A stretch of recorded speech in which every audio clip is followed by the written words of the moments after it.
असतोमा षड्गमय तमसोमा ज्योतिर्गमय मृत्युर्मा अमृतम गमय ओम शांति शांति शांति। अस्मद गुरु समारंभाम नाथयामु नमध्यमाम लक्ष्मी वल्लभ पर्यंताम वंदे गुरु परंपरा। Audio book લેજન્ડમાં આપ સૌનું સ્વાગત છે. હું રાકેશ શાસ્ત્રી આજે તમારી સન્મુખ સંપ્રદાયના આચારમાં બદલાવ કરનાર કઈ દુર્ગતિને પામે આ ઓડિયો બુક લઈને ઉપસ્થિત થયો છું. સર્વપ્રથમ આપણે બધા સંપ્રદાય શબ્દનો અર્થ અને આચાર શબ્દનો અર્થ શું થાય એના પર વિચાર કરશું. તો સંપ્રદાય શબ્દનો અર્થ કરતા કોશકારો કહે છે કે સંપ્રદીયત ઇતિ સંપ્રદાયો ગુરુ પરંપરાગત સતુપદેશ સચાયમ ગુરુ પરંપરા ગર્ભ સંપ્રદાયો ગુરુક્રમ. અર્થાત કે ગુરુ પરંપરાગત જ્ઞાન પ્રવાહને સંપ્રદાય કહેવામાં આવે છે. આ પ્રમાણે સંપ્રદાય શબ્દનો અર્થ કોશકારોએ કરેલો જોવા મળે છે. આચાર શબ્દનો અર્થ કરતા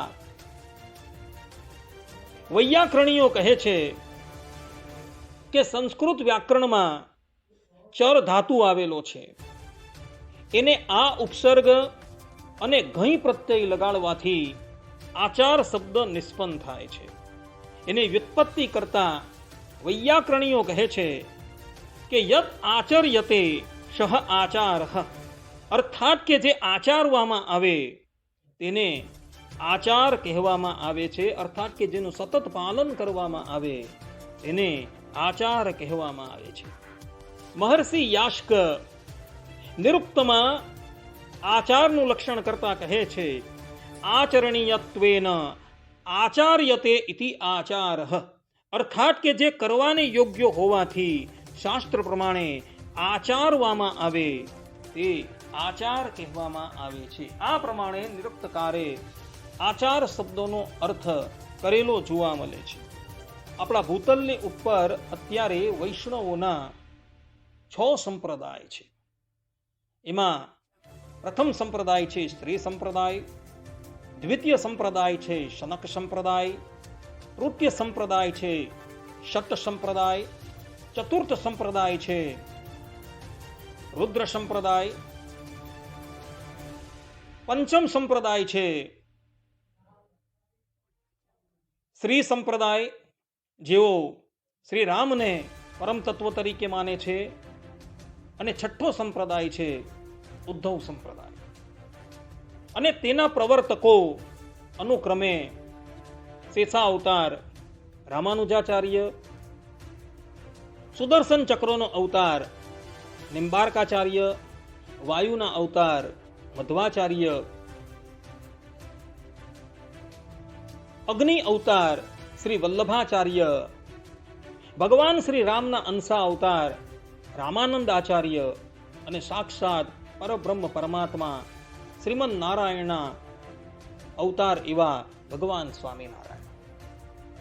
આ 6 જણાએ આ 6 સંપ્રદાયનું પ્રવર્તન કરેલું છે. અને આ ભગવત સ્વરૂપોએ પોતાના સંપ્રદાયમાં જે આચારનું નિરૂપણ કરેલું છે એ આચાર પ્રમાણે જ તે સંપ્રદાયના લોકો પોતાનું જીવન વ્યતીત કરતા હોય છે.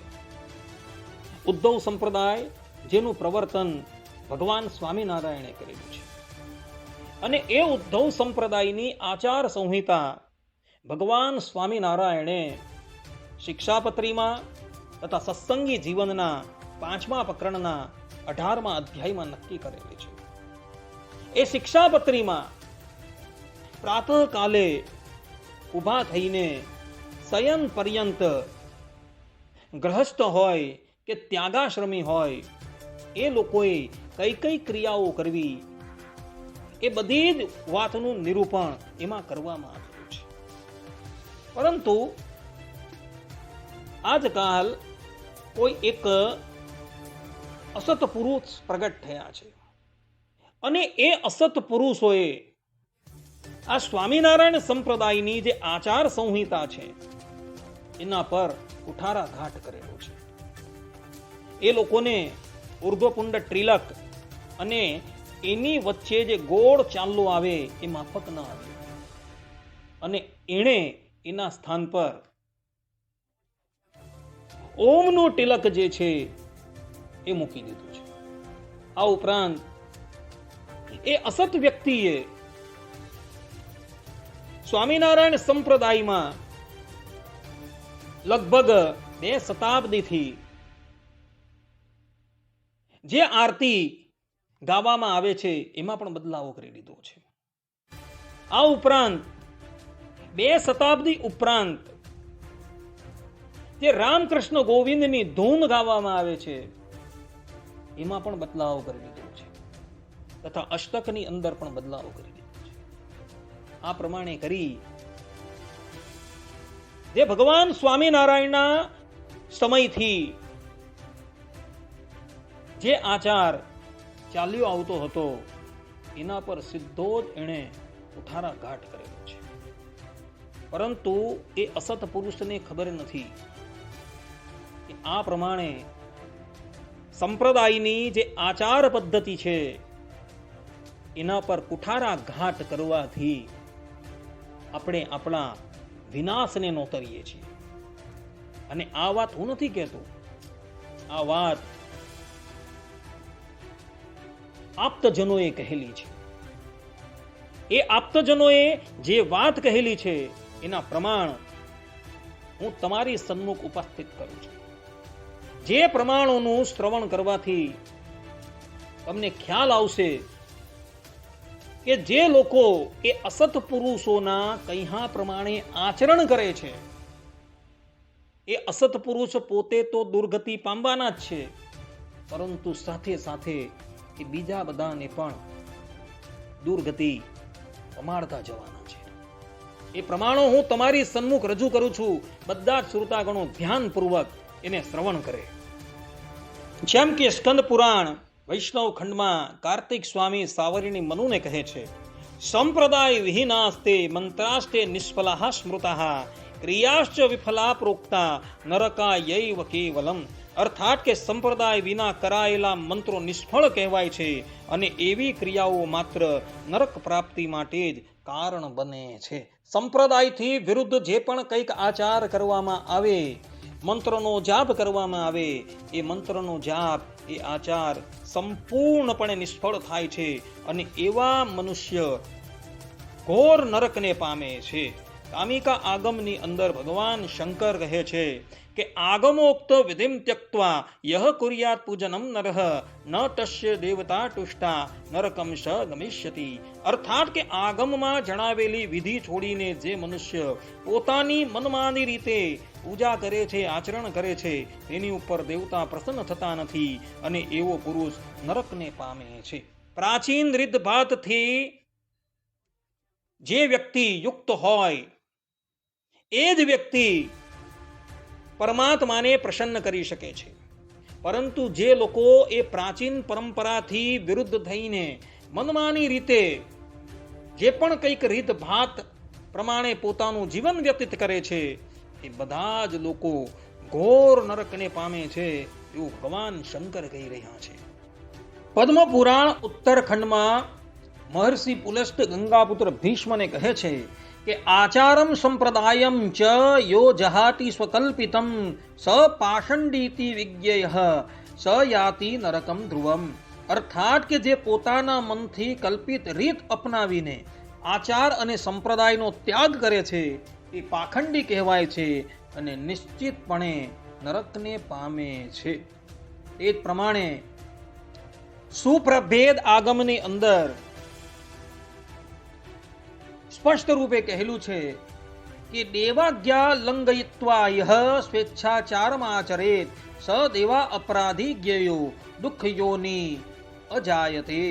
અર્થાત કે દેવાજ્ઞા ભંગ કરી પોતાની ઈચ્છાથી આચરણ કરનાર દેવ અપરાધી કહેવાય છે અને દુઃખમય યોનિઓમાં જન્મ પામે છે. આ પ્રમાણે જે લોકો પ્રાચીન આચારનો ત્યાગ કરી નવી રીતભાત અપનાવી એ પ્રમાણેના મનોકલ્પિત ધર્મની અંદર આરૂઢ થઈ જાય છે એ બધા જ દેવનો અપરાધ કરે છે અને દેહાંતે ભયંકર દુર્ગતિને પામે છે. મધ્વાચાર્યજી પોતાના ગ્રંથોની અંદર લખે છે કે સંપ્રદાય વિહીના યે તે સર્વે નષ્ટ સાધના, અર્થાત કે સંપ્રદાયથી વિહોણા બધા લોકોની સાધના નષ્ટ થઈ જાય છે. જે લોકો કોઈ પણ સંપ્રદાયની દીક્ષા લીધા વગર જેમ તેમ આચારનું પાલન કરે છે, મંત્રનો જપ કરે છે, એની સાધના નિષ્ફળ થઈ જાય છે.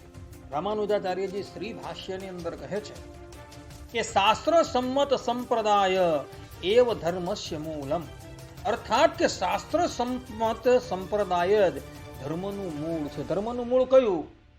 તો રામાનુજાચાર્યજી કહે છે જે શાસ્ત્ર સંમત સંપ્રદાય હોય એ જ ધર્મનું મૂળ છે. અને એ સંપ્રદાયે જે આચાર નક્કી કરેલો છે એ જ આચાર મુમુક્ષુએ પાલન કરવાનું છે. એ આચારથી જે લોકો વિરુદ્ધ આચારનું પાલન કરે છે એ બધાની જ દુર્ગતિ થાય છે. આ પ્રમાણે રામાનુજાચાર્યજી તથા મધ્વાચાર્યજીનો મત છે. પંચરાત્ર શાસ્ત્રમાં દેવર્ષિ નારદ કહે છે કે આગમોક્ત વિધિમ ત્યક્ત્વા યો વિષ્ણુમ પૂજયેદ યદી ન તસ્ય પૂજનમ ગ્રાહ્યમ નરકાયૈવ કેવલમ, અર્થાત કે પંચરાત્ર આગમમાં કહેલી વિધિ છોડીને જે વિષ્ણુની પૂજા કરે એની પૂજા સ્વીકાર્ય થતી નથી અને તે નરક પ્રાપ્તિનું કારણ બને છે.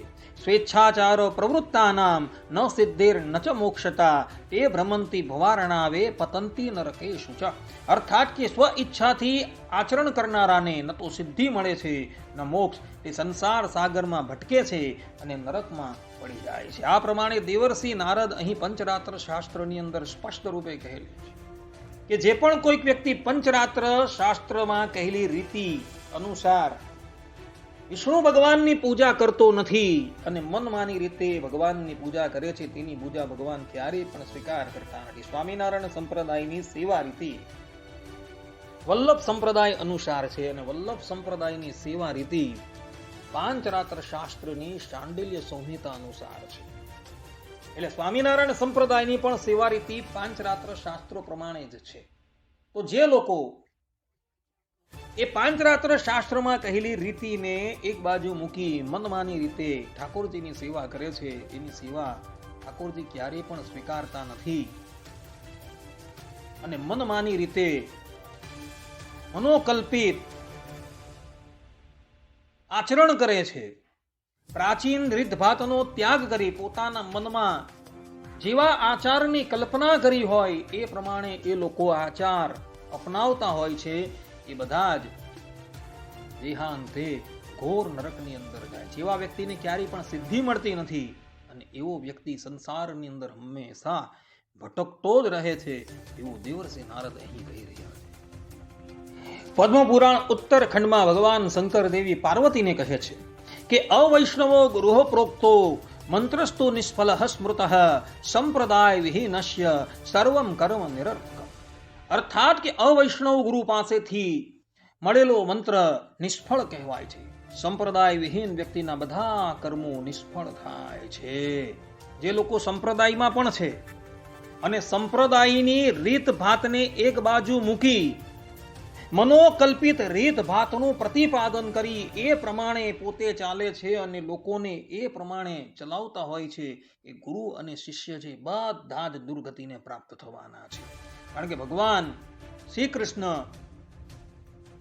શ્રીમદ ભગવદ્ ગીતાના 16મા અધ્યાયની અંદર કહે છે યહ શાસ્ત્ર વિધિ મુત્સૃજ્ય વર્તતે કામકારતઃ ન સ સિદ્ધિમ વાપ્નોતિ ન સુખમ ન પરામ ગતિમ, અર્થાત કે શાસ્ત્ર વિધિ છોડીને મન ગમતું આચરણ કરનારાને ન સિદ્ધિ મળે છે, ન સુખ મળે છે, ન પરમ ગતિની પ્રાપ્તિ થાય. ભક્તો, ભગવાન સ્વામિનારાયણે શિક્ષાપત્રીમાં જે પ્રમાણેના આચારો નક્કી કરેલા છે એ જ પ્રમાણે આચારનું પાલન કરી આપણે આપણા જીવનને વ્યતીત કરવાનું છે.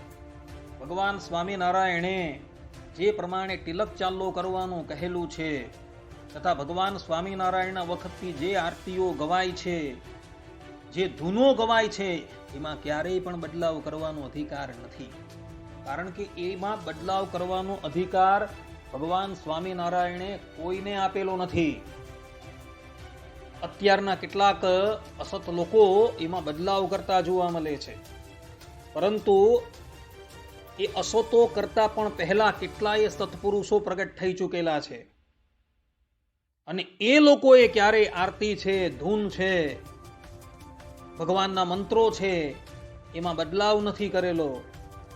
આપણે બદલાવ કરનાર કોણ? અને છતાં પણ એ લોકો સંપ્રદાયની રીત ભાતમાં બદલાવ કરે છે, તો એ લોકો વાસ્તવિક રીતે કળિયુગનું પોષણ કરે છે. કારણ કે શ્રીમદ ભાગવતના મહાત્મયના પહેલા અધ્યાયના 76મા શ્લોકમાં દેવર્ષિ નારદ કહે છે, નહીં વૈષ્ણવતા કુત્ર સંપ્રદાય પુરસ્સરાહ. અર્થાત કે સંપ્રદાય અનુસાર મળેલી વૈષ્ણવતા પણ કળિયુગમાં ક્યાંય જોવા મળતી નથી. એટલે જે લોકો સંપ્રદાયના આચારથી બહિર્મુખ થઈને મનમાની રીતે વર્તે છે તથા મનોકલ્પિત આચારોનું પ્રતિપાદન કરી એ પ્રમાણે પોતાનું જીવન વ્યતીત કરે છે, તો વાસ્તવમાં એ લોકો સંપ્રદાયના છે જ નહીં. એ લોકો સંપ્રદાયથી બહિર્મુખ છે. ભગવાન સ્વામિનારાયણ પણ શિક્ષાપત્રીમાં 207મા શ્લોકમાં કહે છે કે ન્યથમ્ય આચરિષ્યંતિ તે ત્વસ્મત સંપ્રદાયતઃ બહિર્ભૂતા ઇતિ જ્ઞેયમ સ્ત્રી પુંસૈઃ સાંપ્રદાયિકૈઃ. અર્થાત કે જે બાય ભાઈ આ શિક્ષાપત્રી પ્રમાણે નહીં વર્તે તે તો અમારા સંપ્રદાય થકી બહાર છે, એમ અમારા સંપ્રદાયવાળા સ્ત્રી પુરુષ તેમણે જાણો. આ પ્રમાણે જે લોકો આ શિક્ષાપત્રીમાં કહેલી રીતિ અનુસાર નથી ચાલતા અને આ શિક્ષાપત્રીમાં જે પ્રમાણે આજ્ઞા આપેલી છે એમાં બદલાવ કરે છે, એ બધા જ સ્વામિનારાયણ સંપ્રદાયથી બહિર્મુખ છે. ભલે એ સ્વામિનારાયણ સંપ્રદાયની અંદર રહ્યા હોય, પરંતુ એ લોકો સ્વામિનારાયણ સંપ્રદાય થકી બહિર્મુખ છે એવું ભગવાન સ્વામિનારાયણ અહીં પોતાના સ્વમુખે કહે છે. માટે ભક્તો એવા જે બહિર્મુખ થઈ ગયેલા છે, જે લોકો સંપ્રદાયના આચારોની અંદર બદલાવ કરે છે, એવાઓનો સંગ ક્યારેય પણ કરતા નહીં. કારણ કે એ લોકો પોતે તો દુર્ગતિ પામવાના જ છે, પરંતુ સાથે સાથે એની સાથે જે જોડાય છે એને પણ તેઓ પોતાની સાથે લઈ જવાના છે. ભક્તો એવા દુર્જનોનો તમે દૂરથી ત્યાગ કરજો. આટલું કહી હું આ ઓડિયો બુક લેજન્ડને અહીં વિરામ આપું છું. સર્વે સંતો નિરામયઃ, સર્વે સુખીનો ભવન્તુ, સર્વભદ્રાણિ પશ્યન્તુ, મા કશ્ચિદ દુર્ભાગ ભવેત. અસ્તુ. જય સ્વામિનારાયણ.